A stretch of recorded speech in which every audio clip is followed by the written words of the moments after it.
So one of the things I really love to do is launching stuff, like taking something that's pretty boring. So our latest thing, if you go to AJ&Smart.com, we just launched a in-person facilitation training, essentially mainly for corporate employees. And we repackaged it in a way that no one else in the industry is doing it at a price that's 3 to 4 times more than anyone else is charging. That's the kind of stuff I really love to do. I love to take boring elements, pull them together and repackage them and then sell them. With me as the CEO, we would probably max out at 10 million on a business like that. I can't believe we're doing this. Yeah, it's really cool. I'm very, very excited about it. You know, you messaged me about coming onto the pod and you were just like, hey, I've got this other friend who's this big time YouTuber and he should be on the pod, but also like I would be on the pod too. And I was like, whoa. That person who you mentioned, by the way, I've already spoken to you about coming on the pod, and I would much rather you on the pod than him. Well, I much appreciate that, Greg. I appreciate it. I just didn't want to be presumptuous messaging you like, hey, just let me on your podcast, just I'm so cool. Just let me on your podcast because I met you once because we got drunk together, Exactly. So now you have to let me on your podcast. That's the rule. You know the rule, but Startup Ideas podcast, have a couple of drinks, and then we're bonded. You come on the pod. Deep bonding happened. Deep bonding. Yes, absolutely. You are the internet's best kept secret as far as I'm concerned. Oh, no. Well, no one's ever said that to me in a good way. I mean, a lot of people know about you, and you create a lot of content, and you're known as the quote unquote unscheduled CEO in some circles. Yeah, in some circles, yeah. I think the unscheduled CEO is like my little. That's my secret thing. That's my dirty secret little podcast going on in the background. Most people know me because of just non-stop Instagram ads. So I think if you think about the majority of people who know about me, they're already annoyed just because of the amount of Instagram ads that they see with my face on it. Exactly. But it's worked, and that's kind of why I wanted to have you on. It's just because I do think you have a ton of good ideas, for better or for worse, for the internet, but I'm excited to talk more about it. Yeah, me too. I even brought a few weird little ideas to talk about as well. I know you like guests to bring startup ideas, and so I brought a couple of ideas. I brought a couple of things that I think you're going to like. Your audience will find valuable. Of course, you had to call it weird ideas, so it's very well. Some of them are sexual. Okay. All right. Maybe I don't know if you're going to put this on the pod. I listened to your last episode with Noah Kagan. You talked about this podcast you went on where you recorded an episode and then they did not air it. I think this is going to be what happens to me for this podcast. That's possible. That was the 20 VC podcast. Yeah. Which it didn't air. So what a shame. I'm going to air this. We want unfiltered, unscheduled CEO, Jonathan Courtney. Two names, 2 first names, 1 name, great guy. Let's go. What do you got? What's idea number 1? Oh, you want me to actually go into the startup ideas straight away? Okay. Yeah. All right. Yeah, because I do. All right. That's how we do it in America. In America, it's straight to business. Let's just make some money immediately. Okay. Here's my first idea. So, first of all, just maybe a tiny bit of clarification for people. I am not a startup founder. I'm a business owner, a small business owner, right? I don't do VC stuff. I actually do invest in other people's companies, but my own business that makes me money is essentially a small business. We sell, we're a mixture of an agency, infoproducts, and all of that kind of stuff. But we work with a shit ton of startups, and I'm always excited when I see an idea that just excites me or an industry where I can see that something should be happening, but because I don't start startups, I'm always frustrated. So here are some ideas that I want your audience to bring into the world. I want them to make themselves billionaires, and I'll be an investor, right, in these ideas, okay? So Greg, I'm very sensitive to noise. Here's my first idea for you. I'm very sensitive to noise, but I like living in cities. I also have like tinnitus, meaning my ears are ringing when it's too quiet. I don't like when it's too quiet, but I also don't like noise, right? So what do you do? What do you do when your ears are ringing, but you don't like noise, but you want to live in a city? Especially for me, one thing that irritates me living in a kind of building with lots of other people is neighbors walking around. So even though I have a nice insulated apartment, there's always something that's going to wake me up. Now, I'm someone who invests a lot in my sleep. So I have an 8 sleep, mattress cover that keeps me cool all night. That thing's amazing. I take sleep supplements, all that kind of shit. I wear my blue blocking glasses. But the thing that has improved my sleep more than anything else, this is not a sales pitch. This is an idea for a startup. I'm so used to pitching stuff that I'm in sales pitch mode. The thing that has improved my sleep the most is essentially brown noise. Just this noise coming out of my Sonos speaker. And I figured this out by buying different brown noise and white noise machines. So the first thing I did is I went to Wirecutter. If you don't use Wirecutter for getting your products, you're an idiot. It's just a product review site. And on Wirecutter, they have this product called the Electrofan Evo. I bought that. It was good, but it wasn't loud enough and it wasn't bassy enough. So then I started looking around the internet and I ended up finding this white noise and sleep sounds podcast on Spotify. And I found the perfect noise for sleeping, which is called deep brown noise. Now I'm going to get to the first startup idea, all right? So the first startup idea, and if you look, by the way, the best-selling white noise machine in the fucking world, if you go to this website for me, so search Electrofan and then go to soundofsleep.com. Now, I get very excited when I see a not very sexy website and not very sexy marketing for a product that's super useful. And this would be my first startup idea. It would be disrupting, basically creating the 8 sleep for brown noise and creating a device that so it's AI powered, of course. It figures out when it hears your neighbors walking, it adds more bass to the noise. It turns on automatically at the right time when you're going to bed. It gets a little bit more quiet. It can connect to your Whoop, and it can tell when you're in deep sleep, so it can be a little bit quieter. It can be a bit louder when you're in phases where it doesn't want you to, when you would be more susceptible to waking up.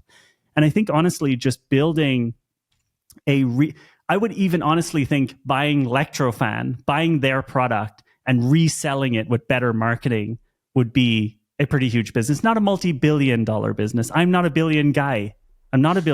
Right? The most one of our products has ever made, we're just doing the calculations of it, is $18 to $20 million.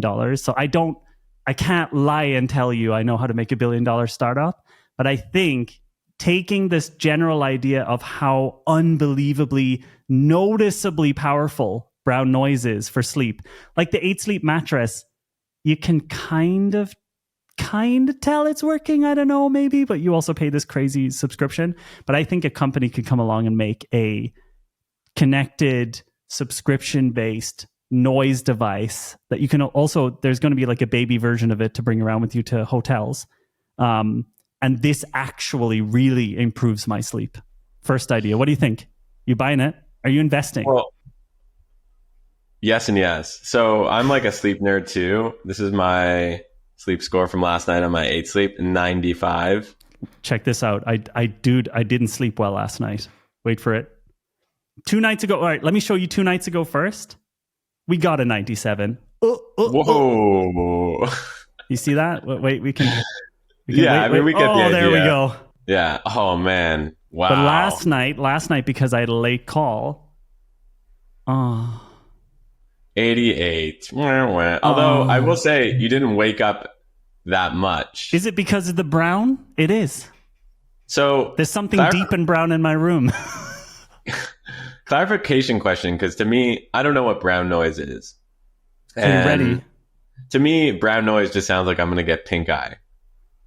It's not coming out of a body. It's not coming out of a specific part of the body. All right, right now, go to Spotify. Type in white noise and sleep sounds. The playlist is actually a podcast called Ad Free white noise and sleep sounds 12 hours. Mm-hmm. Then you want to go to the podcast, which is called Deep Brown Noise, and skip to about 20 seconds, because you actually have to pay to listen to it without an ad at the start, which you do not want to happen in the middle of the night, which has happened to me. Following the shortage. So yeah, this guy, I hear him every night. This is the noise of deep brown noise. It sounds like being in a plane. Could you sleep on planes, by the way? I mean, not unless it's business class. Right. No, because I ask because, coach. like, you know, I can't sleep on planes. So to me, I'm like, is brown noise going to work for me? How do I know if brown noise is going to work for me? I guess I just need to try it. Do things wake you up at night? Noises? Yes, all the time. Brown noises, deep brown noise is going to work for you. So things that wake me up: dogs barking, sirens, neighbors walking around, very violent farts coming from different parts of my apartment, including me. Just anything that makes a noise will be. The cool thing about deep brown noise is that it has the bass. So white noise is 2022 shit, right? People are talking about white noise all the time. That covers like the high kind of levels of, I don't know, people going, like birds and shit. Deep brown noise is cool, but that's like 2023 shit. Deep brown noise is 2024 level. So it gets the bassy stuff as well. I live in Berlin. Everyone listens to techno 24/7. And I still want to live where stuff is happening. I also still want to sleep with my windows open to get that like nice oxygen, all that kind of stuff. Deep brown noise has changed my life. And if someone listening to this is like, why don't you just wear earplugs? Because I'm not a psychopath. Exactly. Mic drop. Because he's not a psychopath. I don't want someone to break into my apartment and murder me without me even realizing. I mean, the brown noise will cover it up until the moment the knife is about to enter my brain. But with the earplugs, it would be in me already and I wouldn't even realize it. I mean, if I was breaking into someone's apartment in Berlin and all of a sudden I hear brown noise from a machine deep. like this, deep brown noise, I'm like, I got to run out of here. This guy's something crazy. Something bad's happening in here. He's got like a little plane engine.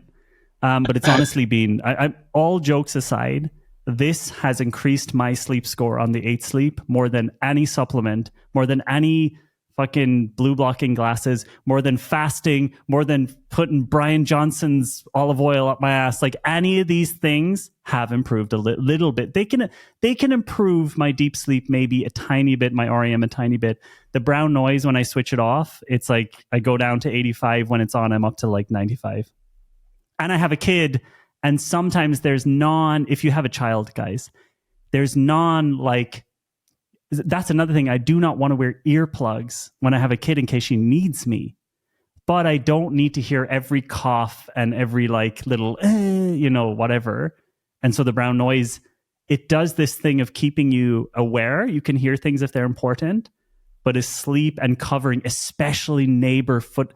This, honestly, if we just end the podcast right now, this will be the most valuable thing any guest. I'm just kidding, but this will actually help a couple of people who are very sensitive. And so I think this startup could then expand to light sensitivity as well, because everyone is like hypersensitive and everyone hears everything and sees everything. It's like And actually, I'm unfortunately one of these people where I get a migraine if it's too bright, and if it's too loud, I get overwhelmed. And just a startup. And the research that I was doing trying to figure this out, it was really, most of my time was spent on Reddit, right? And it was just constant self-experimentation. I was thinking there should just be a sweet ass brand, 8 Sleep, hire me as your head of sensitive sleep stuff. And also, by the way, the 8 Sleep, dude, is your pod sometimes just really loud for no reason? Yeah.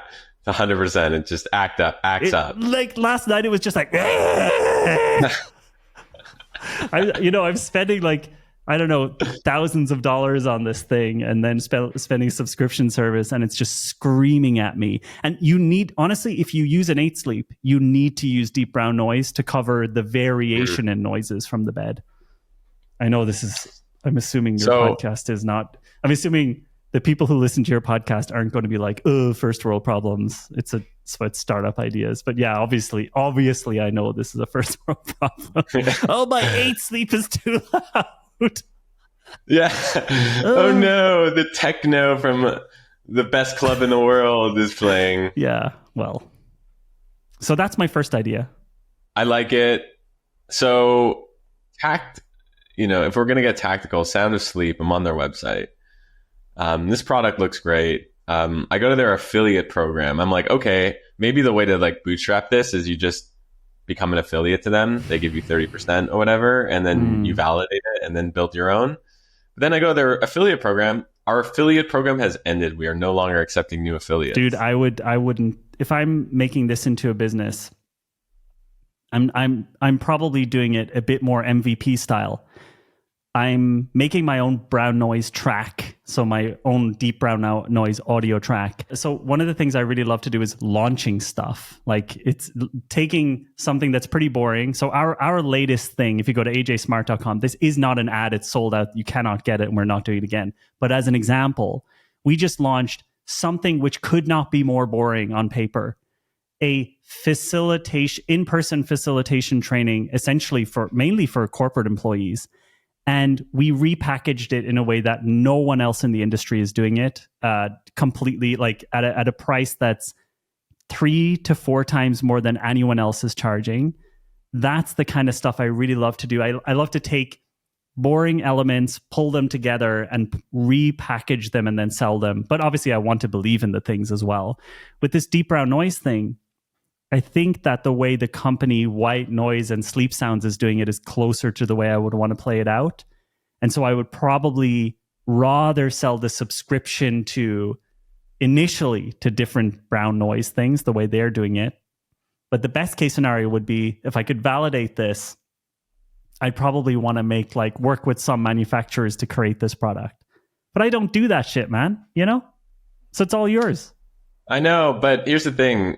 So I went to San Francisco recently, and I met like a bunch of the cool kids at this place called Founders Inc. It's like a lot of young people building startups, and a lot of them are actually Mark Zuckerberg, for example. You mean like if Mark Zuckerberg was 20 years ago, he would have gone to this really cool space called Founders Inc. And a lot of the people there are building like little hardware devices that they're 3D printing. That's so cool. And then injecting AI and voice into it.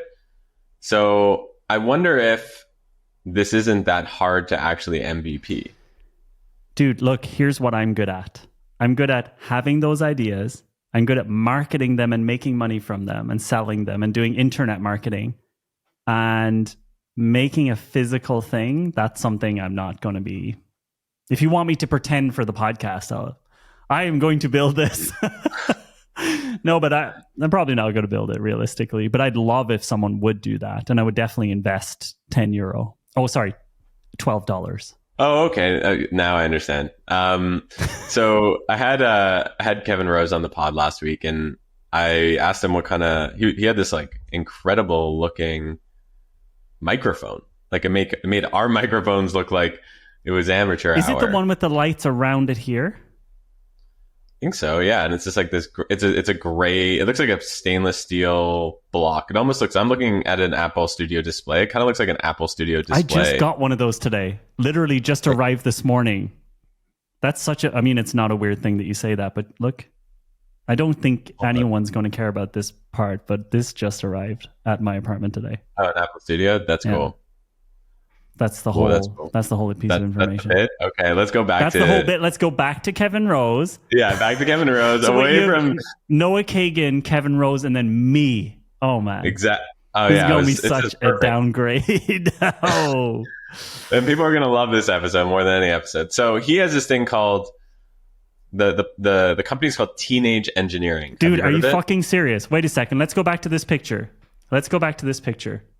Let's zoom in. Now this makes sense. What's on my desk? All Teenage Engineering products. Yeah. Are you talking about this microphone? Yeah, that's exactly what I'm talking about. Dude, what the fuck? Teenage Engineering. So Teenage Engineering is like, I think they're in Europe somewhere. Am I wrong? Sweden, which is like, makes sense. They're in Sweden. So they've got these beautifully designed products, like synthesizers, wireless speakers, All their stuff is sold out, and all of it is thousands of dollars. And all of it, like if you go to teenage.engineering, all of it makes your mouth water. I have every single one of their products, and they're one of my favorite companies in the world. So if you, like, I can imagine your deep brown noise machine to be like teenage engineering style. Yes, deep brown teenage engineering. Teenage engineering, if you're listening to this and you want to make a deep brown noise machine with me, I'm very close to your office. I'm here in Berlin. I'm coming to Denmark this weekend, even though this podcast is never going to come out. I'm talking to you right now. Let's do this together. No, I think the move is you don't do it together with them. Like we do it. I compete with them. We compete. We're competitive guys. We know. Fuck teenage engineering. Fuck you guys. Yeah. Adult engineering. Adult engineering. That's us. Me and Greg. Yeah, exactly. Yeah, and what you do is you build this MVP. You hire someone in Sweden to design it. They have to be Swedish. Yeah, exactly. Got it. They have to be Swedish. So, designed in Sweden. And so we can say that. And then we put up a landing page, a framer landing funnels? Page. I don't know. I would do framer just because it's more beautiful, but you would do ClickFunnels probably because it would work better.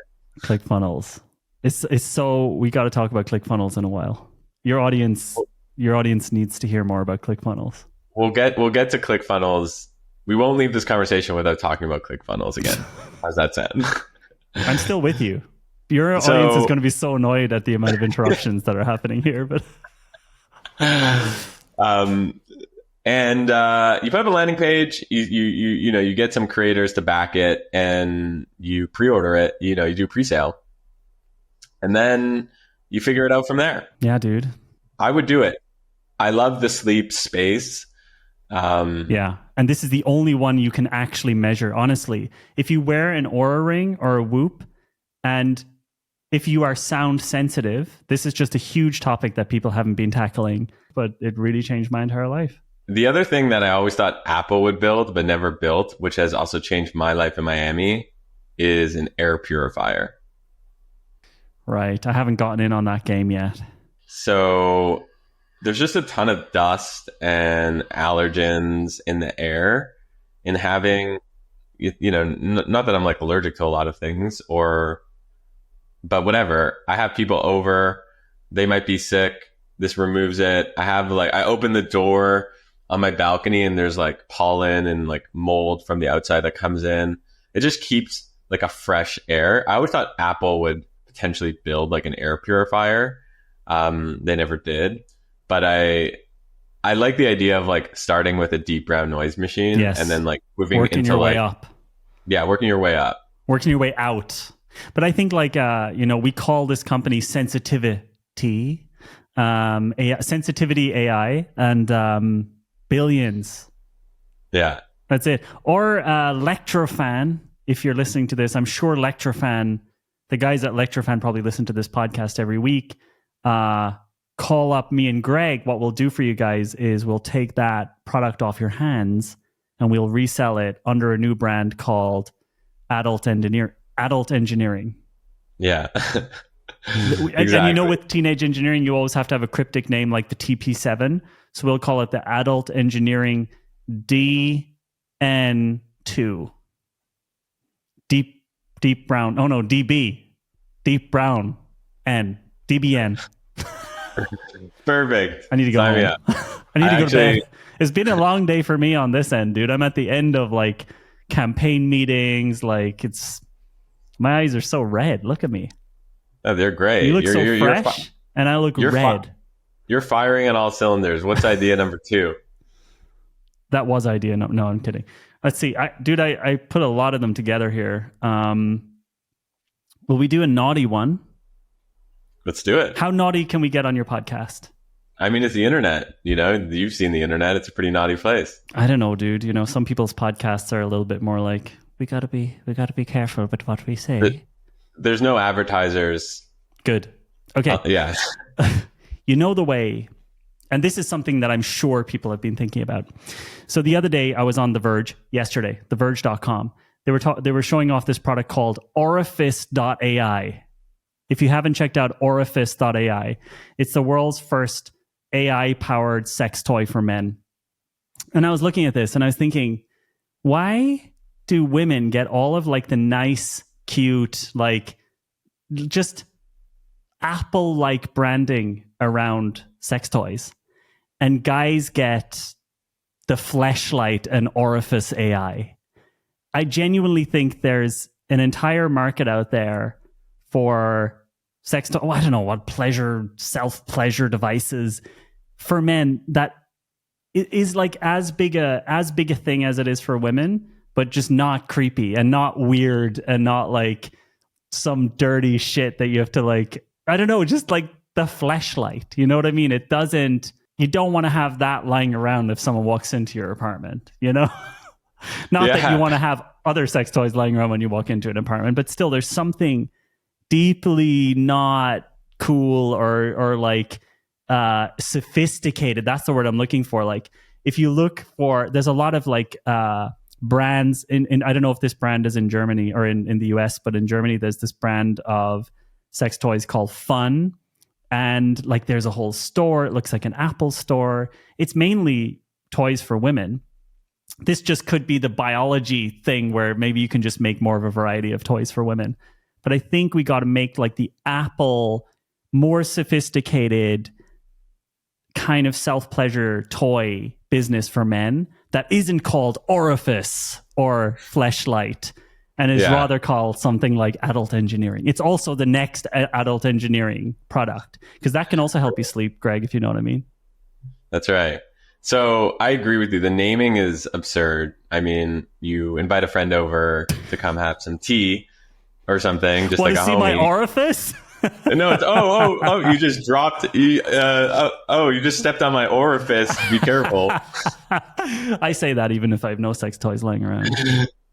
Yeah, so that's a bit weird, and so I think the cannabis industry actually did a really good job of taking something that was like pretty, like it was for stoners and stuff like that. And then in LA, there was this company called MedMen, which basically created like the Apple for cannabis stores. Yes, that's what I mean.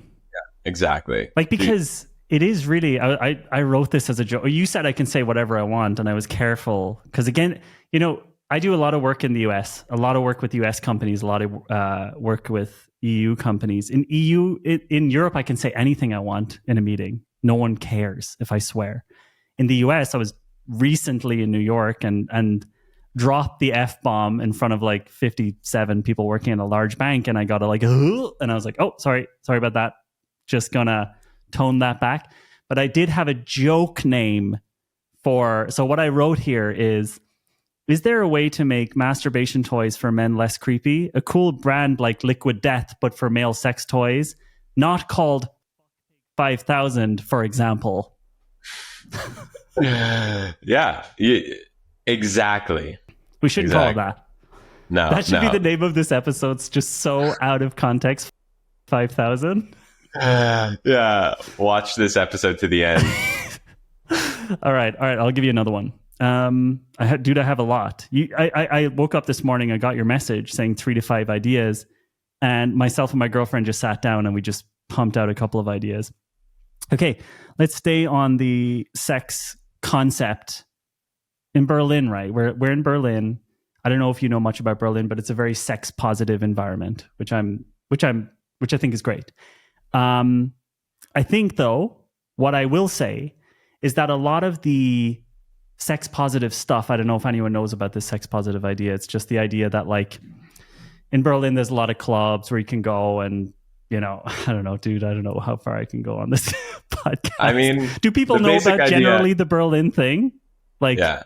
People kind of know that. But all right, okay.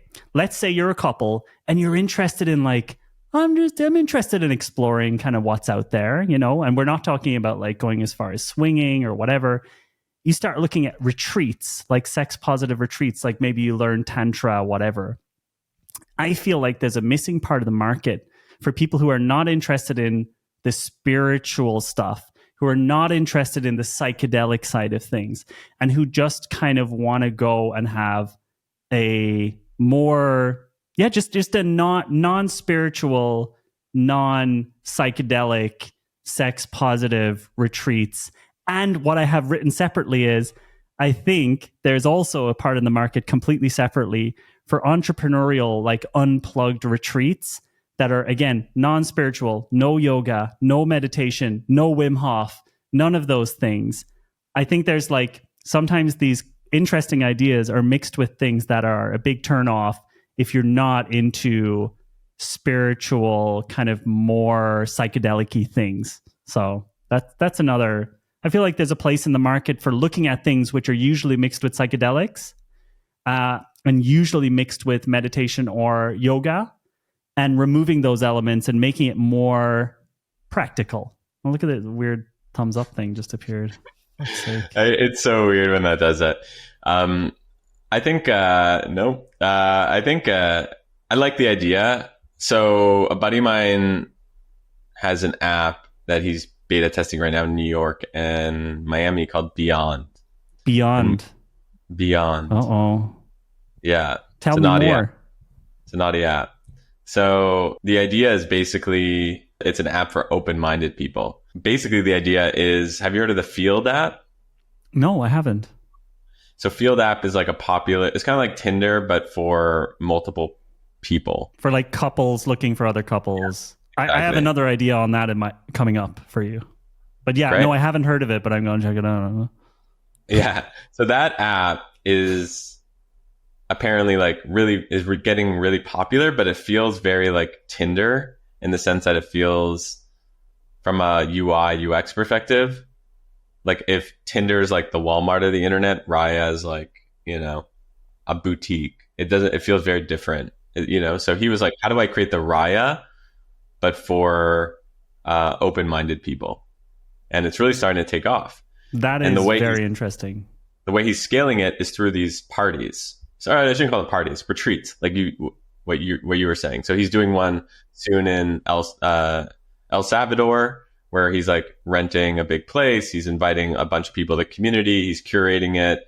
And it's like more along the lines of what you're talking about. And it's starting to work. For me, it's like a framework for like these retreats are actually a really good way for user acquisition and like getting to really be stoked about what you're doing. I'm not personally saying that this is something that I'm interested in right now at this point in my life, but I think it's something where I'm just exposed to it a lot in Berlin, and I just do see a gap for it. There's like definitely a space in the market for the non kind of spiritual version of that, or like the don't know, whatever that would be. All right, let's go non-sexual for a second. All right. And actually, no, I've got a really bad sexual. No, okay. Do you know the app Brick and the product Brick? You use it? I have one right here. Yeah, I do use it. Okay. So Brick, I think it's an amazing product. I use it every day. Let's see what my current streak is. My current streak, let's take a look. Ooh, let's get it. 319 hours, is it? 319 hours is my current streak. Why is my phone so wet looking? So Brick is basically a physical product which you can use to lock certain apps on your phone. And when you lock these certain apps on your phone, you have this physical product. Imagine it looks like this. And then it's also magnetic. You can like stick it somewhere in your kitchen, and you cannot get access to those products. There you go. You cannot get access to those apps again until you physically use the Brick to touch off your phone again. Now, I think that's a cool idea because I think there's a lot of problems forming, and I don't think it's going to get any better anytime soon when it comes to phone addiction. I think people don't realize they don't realize they're addicted to their devices yet. I think it hasn't really been defined. People kind of understand what it looks like to be addicted to things like alcohol or drugs, but I don't think there's a clear understanding yet of what it looks like to be addicted to your digital device. And I think there's a huge space in the market for a company to come along and be essentially the digital like the product Zero for fasting, something like Zero, but paired with something like Brick. So not only can you get a lot of education on maybe potentially the dangers of using digital devices all the time, but you Explain can also... what Zero is to people, for people who don't know what it is. Zero is a fasting app. It helps you to fast, do different types of fasts, and track those fasts. But it's also got a lot of educational content from people like Peter Attia, Dr. Peter Attia.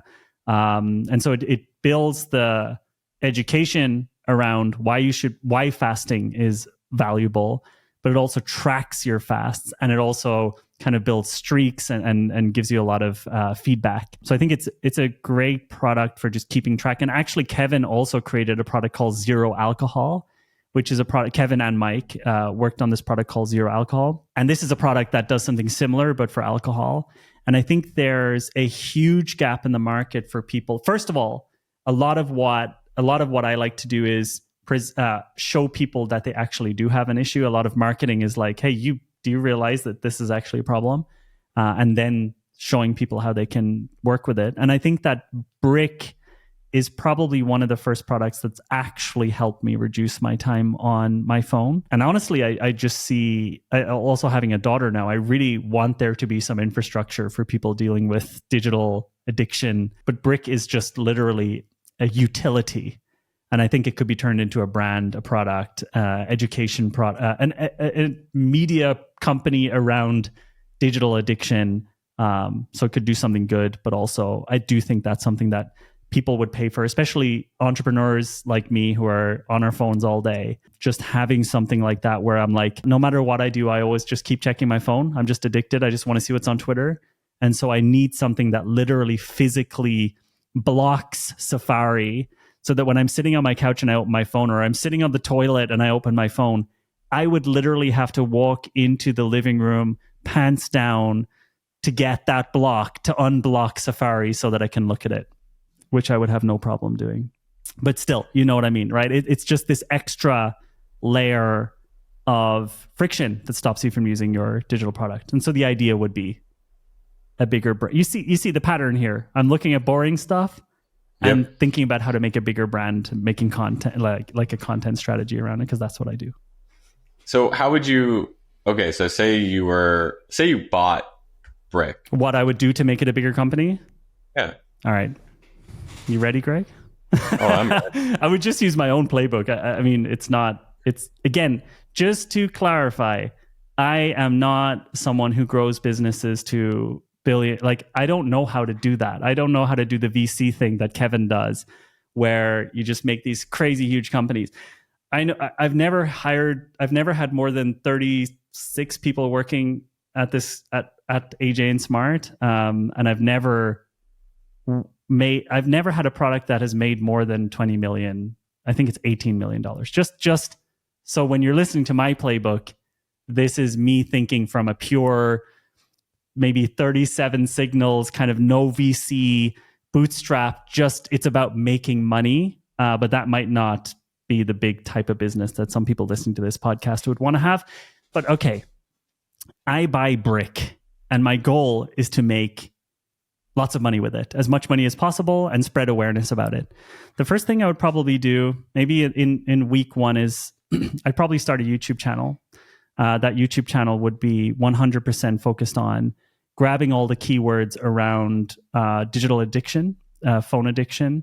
And I would just do the keyword research. And the easy way to do that, by the way, if you just want to be really very lo-fi, is go to YouTube and start slowly typing in the thing. Like, so for example, I would write first phone addiction, and I would just press enter, and I would remake the top 3 videos better than the ones that are there already. Then I would click into the first video, and I would remake the first recommended video. So the start of me creating a YouTube channel, or the start of when we move into a new topic at AJ&Smart, is essentially remaking all of the most popular videos. And I don't know if you know this trick. I can't remember who I learned it from. If you find a video that has a lot of views but very few subscribers, that's something that YouTube really likes. And so you want to remake that video essentially. So I would start, one stream would be having a YouTube channel to build some sort of content awareness, and it would be purely SEO focused. So I'm not trying to build a YouTube channel like Mr. Beast where people are super engaged. I'm doing what we've done with AJ&Smart, where people are searching for keywords and finding us on YouTube. That YouTube video would probably link to a free mini course, or could be literally a small ebook, or it could be a free community. I mean, we both use school.com. It would just be a place to collect and nurture leads for a while. So I would just be creating content, collecting and nurturing leads on this topic of digital addiction, et cetera, et cetera. The product itself wouldn't be super to be honest, like I'd rather do this without having to buy this brick product. Like the logistics behind that wouldn't be very interesting to me personally. I think one would make a lot more money doing this without taking on a physical product. What I would do is I would build essentially a media and content business, an info product business around digital addiction. I would write the book on the topic, but I wouldn't launch it with a publisher. I would launch it the way that direct response marketers launch their books, and which is the way we launched our previous book. I would create a book funnel. A book funnel is just like essentially you're losing money on every book because you're giving it away for free, a physical copy of the book, and you're bringing people through like a lead collection funnel and potentially upselling them to something like a course or something like that. I'm always thinking in the way the things that work for me is selling info products. So I would probably sell training, in-person training. I would very likely try to get corporates to book me and my team to do large scale digital awareness training for their employees. And I think if with me as the CEO, we would probably max out at 10 million on a business like that. That's my problem, is that I'm not as ambitious as like a lot of American CEOs, where they're like, I'm going to take over the world with this thing. I'm like, that's fine. That's enough. Well, a lot of people are coming to that realization now, that especially people listening to this, that like that VC treadmill is definitely a treadmill. And so a lot of people it's becoming now popular to do what you've been doing for a while and what I've started to do over the last few years. Yeah, dude, you're also doing that a lot. I see you with the school group. I see you with the boring SEO company. These are just, it's just so much more enjoyable to look at the P&L every month and just be able to see this is how much money we make, this is how much money we spent. And now we can optimize based on those things. This is how much our ads cost. This is how much this is how many people bought our thing. Just selling services or info products and masterminds or any sort of education thingies. I don't know about masterminds. Masterminds, like, here's my take on masterminds is like, I've had really productive what people would call mastermind sessions with Sean Pori, for example, from My First Million, used to have this like mastermind type thing that he used to do, and it was super productive. So I've had instances of that, but these like pay for a mastermind type experiences that I see a lot of people do, like, to me would feel weird. Like, I don't think I would launch a mastermind personally, because I would be like, I'm not going to charge you, Jonathan, $30,000 a year to like hang out with me. I disagree with you. I agree with you that I don't personally want to run a mastermind and charge people for it. And I've kind of tried different things on that general idea, and I've never personally enjoyed running them. Or even every time I'm just about to start running one of these things, I quit. Yeah. I will say that I am currently in a mastermind that's been ludicrously helpful. And previously I was in Sam Ovens' mastermind for 3 years.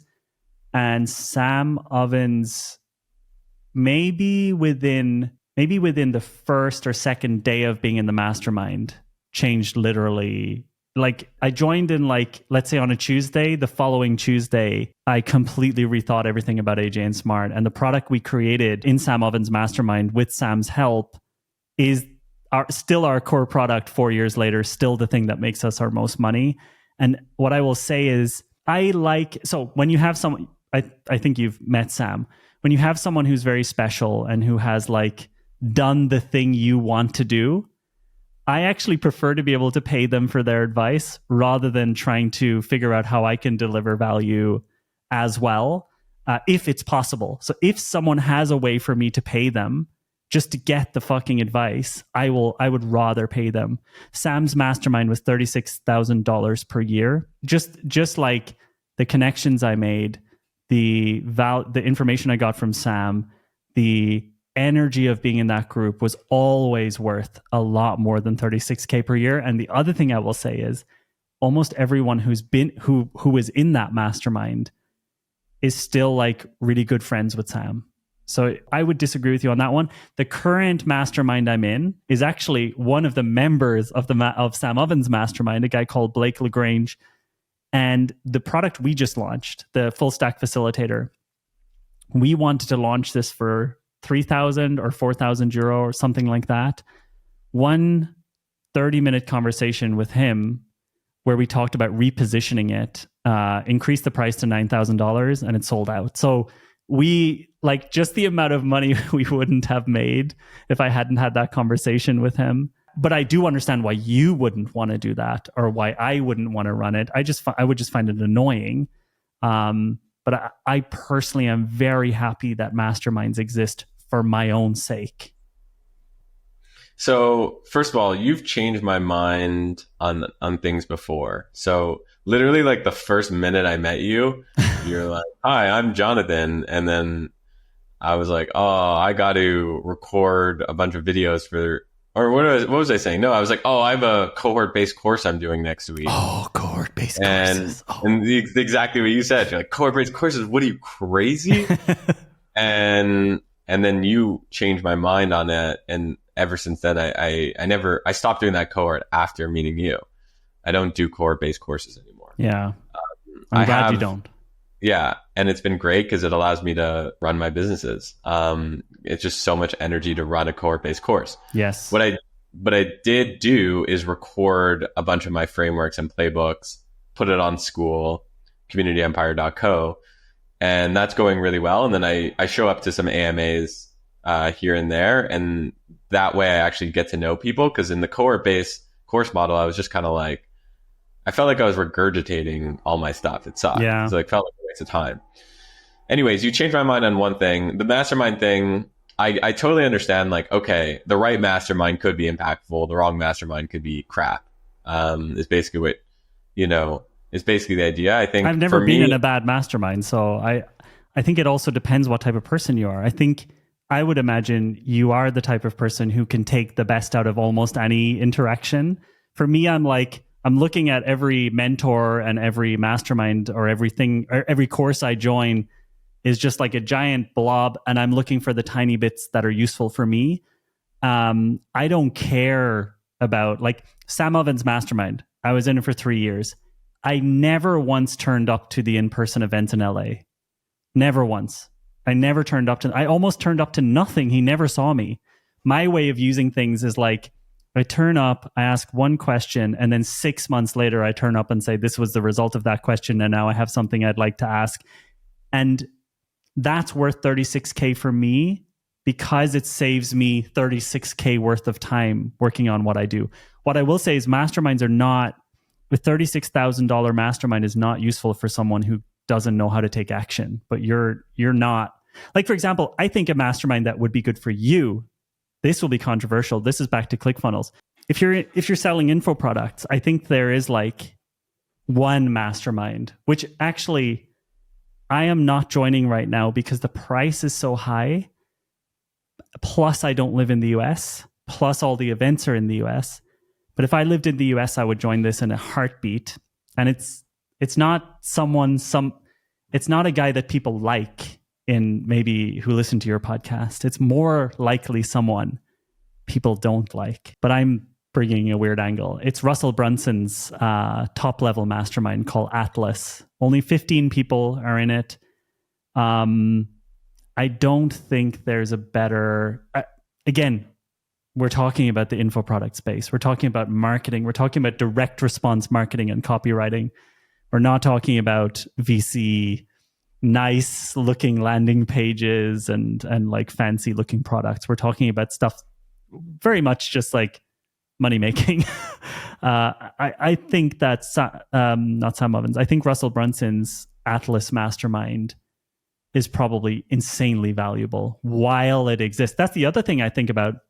When I was thinking about joining Sam Ovens' mastermind, I was like, this guy is going to, once these people get rich enough, they just, of course, don't do masterminds anymore because they're just chilling.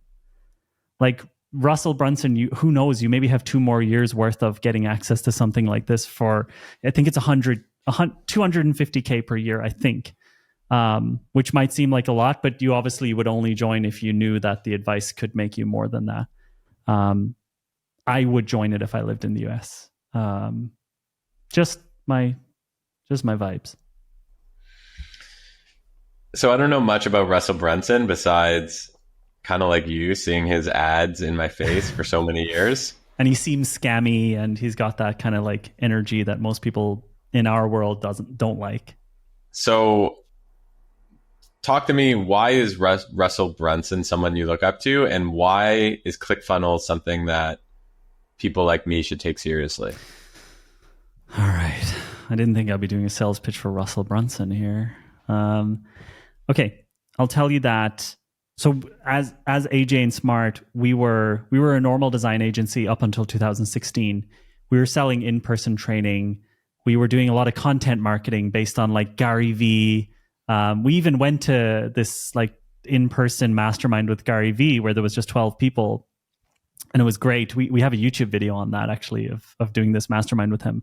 And so we were all in on this Gary Vee method, which is kind of like creating shit tons of content, building up your brand, and then that almost automatically leads to sales and et cetera, et cetera. But then I was introduced to this book called Expert Secrets in 2016. And this is when I was thinking about this idea of digitizing the in-person training we were doing. And the idea was actually just to digitize it for our clients because they were asking for videos of the in-person training. I read the book Expert Secrets and it completely blew my mind. Like I read it and I didn't know anything about this Russell Brunson guy. And I was like, holy crap, like I've never heard of a webinar. I don't know what this one-to-many marketing is. I don't know what direct response marketing is. But then I realized I actually had been exposed to it for a very long time. You know, Noah Kagan, who was on your podcast recently, one of his best friends, a guy called Neville Medora, maybe you know him or know of him. He's the first person who introduced me to copywriting. And all of this world is connected. It's direct response. It's called direct response marketing. So direct response marketing, as I understand it, is marketing where you can literally measure every cent you spend. So like for every ad you put out there, you can measure this is exactly how much money is coming back because of this ad. And it's a lot about it's not about building a brand. It's about actually getting a direct response from what you're putting out there.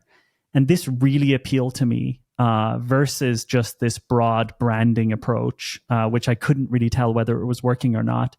And so we ran a webinar using the structure in the book Expert Secrets in 2016. And we didn't have the course yet. We were saying we had it because we basically said, if we make more than 10,000 euro, we're going to make the course. I did the webinar.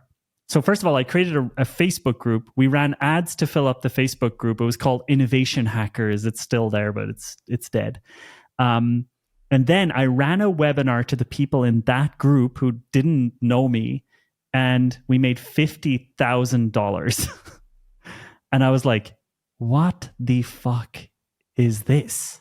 Like they've prepaid for a course that we haven't even made yet. And by the way, like if you know what it's like to work with clients, a $50,000 project can be quite a lot of calls. and back and forth. And we were a product design studio. And I was like, $50,000 and I've done a 1.5 hour webinar. Okay. So we made the product. And then I said, Laura, who I now basically run the whole company with, she runs all of the digital course stuff. I said to her, if we can make $50K a month, then I will build a team for this. And it was like, it made like over $1 million revenue in the first year. But the crazy thing is we were just using one marketing tactic, and that was a webinar, just the same webinar on repeat, pre-recorded, just playing, just people could just unlock it. And this just completely blew my mind. And so I think a year later, my team and I decided to go. So we read the book, we signed up for the guy's newsletter, and he has this conference in the US called Funnel Hacking Live. Like, I rolled my eyes and cringed the first time I saw the landing page for that in the video. I was like, oh, fuck this shit. Like, it's so American. Tony Robbins, all this crap. I'm not interested. But I don't know. Somehow we decided to go because we were going to as a nice thing for the team, we were going to pick up, I don't know if you've ever seen, like, in the background of a lot of marketing videos, you see these funnel or these like awards that look like discs. I don't know. We were going to pick up one of those. It's if your funnel makes over $1 million. I actually think that's cool to have an award that's based on an exact amount of money versus just fucking design agency awards we used to get, which are just bullshit. So I was excited to bring the team on a little trip to Nashville. We went to Funnel Hacking Live, and we were fully converted. We were just like, Russell is daddy, right? Like, this guy is not as stupid as he looks. He's not like this just pure scammy salesman. He's just an unbelievably amazing copywriter. And he's so good at packaging up products. And honestly, I don't even want to tell your audience about this because I feel like it's a bit of a secret because a lot of people just see him and just go, fuck this guy. It is a little bit of a, I don't know. I feel like it's something that not a lot of people openly say they like Russell Brunson. But I think his book, Expert Secrets, and then his traffic focus book, like How to Get Leads, called Traffic Secrets, I think they're like the best marketing books I've ever read. And I've read all the highbrow ones as well, right? I read all the ones that you're supposed to read, but these ones are my favorite. First of all, thank you for being so brave. Thank you. You know, you could have just not said anything about ClickFunnels, said nothing about Russell Brunson being your daddy, but you did anyways. And I appreciate it because a lot of people listening to this probably ignore a lot of the ads and what they've seen about Russell. He definitely doesn't make his way around like Silicon Valley circles either. Not at all. Yeah. And I'll be the first person to change my mind on something. Like that mastermind conversation we had like a few minutes ago. Like initially I was like, I would never do a mastermind, or I would never be involved in a mastermind. And then after thinking about it, I'm like, you know what? I personally might not want to lead a mastermind, but I can see the value in it. Yeah. And maybe one of our teams runs it. And now I'm starting to think, oh, maybe we should do a mastermind for this, or we should do a mastermind for that. Yeah. Same with Russell Brunson. Like, it sounds like there's probably some insights that he has that it's worth diving deeper, even if you don't like the guy.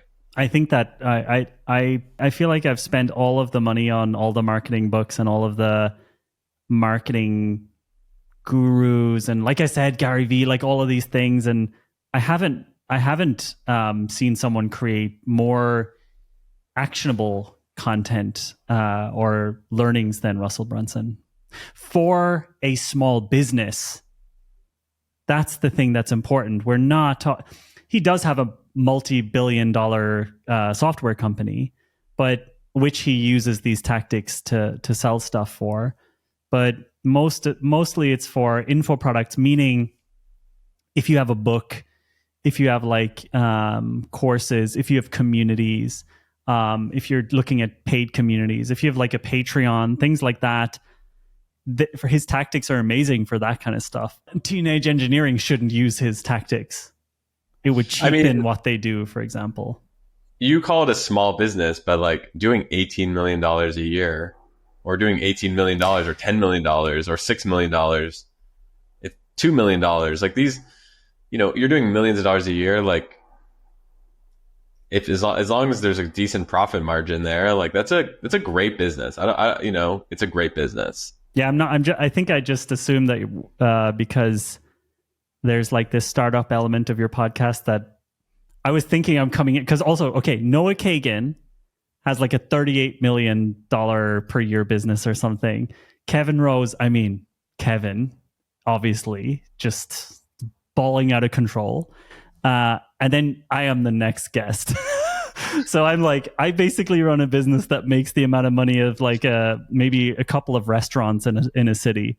So yeah, I just needed to clarify it so people don't take my advice and try to apply it to like something that's as big as something what Noah or Kevin do. My thing works great for smaller operations which are not really being built to be sold necessarily. I've spoken to people about selling AJ&Smart. I actually, probably someone you also know, I was chatting with someone on Andrew Wilkinson's team. And like, it is humbling to talk to these guys, right? When they're looking through the numbers of AJ&Smart and they're like, yeah, like if you add another many more million onto it and automate a lot more systems and then get the profit margin up to this, and then maybe we could, but yeah, we're still like I talk about us like we're more like a high-end restaurant. We're like a little high-end restaurant that has global appeal just because we can use the internet. But yeah, we're not a startup that's getting any funding or anything like that.